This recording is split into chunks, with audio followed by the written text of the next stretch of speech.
ஓட்டு போடுற ஒவ்வொருத்தரும் விவரம் ஆகிட்டா அப்புறம் நம்ம எப்படி அரசியல் பண்ணுறது?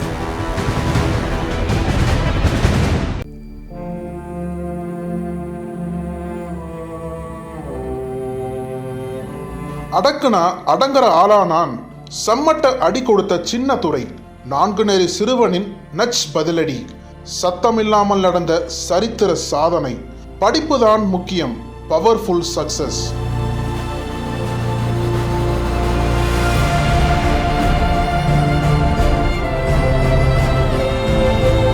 நெல்லை மாவட்டம் நான்குநேரியைச் சேர்ந்த தம்பதி முனியாண்டி மற்றும் அம்பிகாபதி.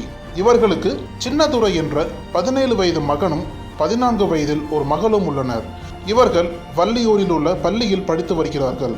இவர்களது வீட்டில் கடந்த ஆண்டு ஆகஸ்ட் மாதம் இரவு 10:30 மணியளவில் 6 பேர் கொண்ட மர்ம கும்பல் அத்துமீறி நுழைந்து சின்னதுரை மற்றும் அவரது சகோதரியை அரிவாளால் வெட்டிவிட்டு தப்பி ஓடிவிட்டனர்.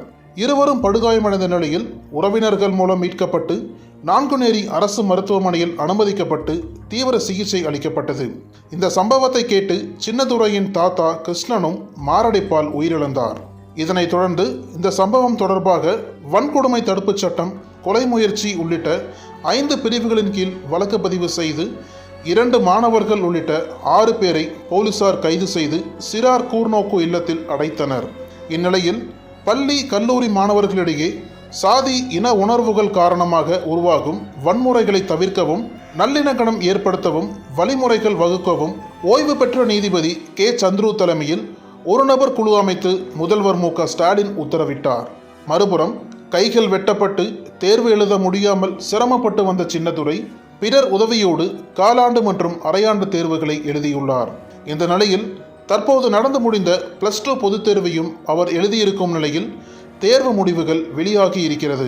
இந்நிலையில் தமிழகத்தில் 2023-24 ஆண்டுக்கான 12ஆம் வகுப்பு பொதுத் தேர்வு முடிவுகள் 6ஆம் தேதி காலை 9:30 மணிக்கு வெளியானது.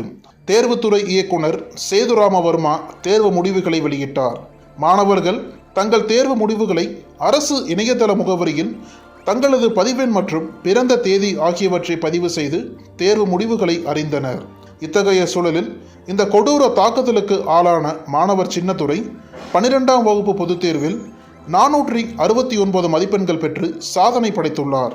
இந்த தேர்வில் அவர் தமிழில் 71, ஆங்கிலத்தில் 93, பொருளியலில் 42, வணிகவியலில் 84, கணக்கு பதிவியலில் 85, கணினி அறிவியலில் 94 என மொத்தம் 469 மதிப்பெண்கள் பெற்று தேர்ச்சி அடைந்துள்ளார். இது குறித்து சின்னதுரை செய்தியாளர்களிடம் கூறுகையில், சாதிய வன்கொடுமை காரணமாக பாதிக்கப்பட்டேன். 4 மாதங்களாக மருத்துவமனையில் சிகிச்சை பெற்று வந்தேன். படிப்பதற்கு ஆசிரியர்கள் உதவி செய்தனர். அதன் பின்னர் பள்ளிக்கு சென்று படித்தேன். அங்கேயும் நன்றாக படிக்க சொல்லிக் கொடுத்தனர். மாணவர்களும் உதவி செய்தனர். 469 மதிப்பெண்கள் பெற்றது மகிழ்ச்சி அளிக்கிறது. வணிகவியல் படிப்பை முடித்துவிட்டு பட்டய கணக்கர் ஆக வேண்டும் என தெரிவித்தார். தமிழகத்தின் அரசியல் புலனாய்வு வரலாறு நக்கீரன் பப்ளிகேஷன்ஸ். இந்த கோடை விடுமுறையை புத்தகங்களுடன் கொண்டாடுங்கள்.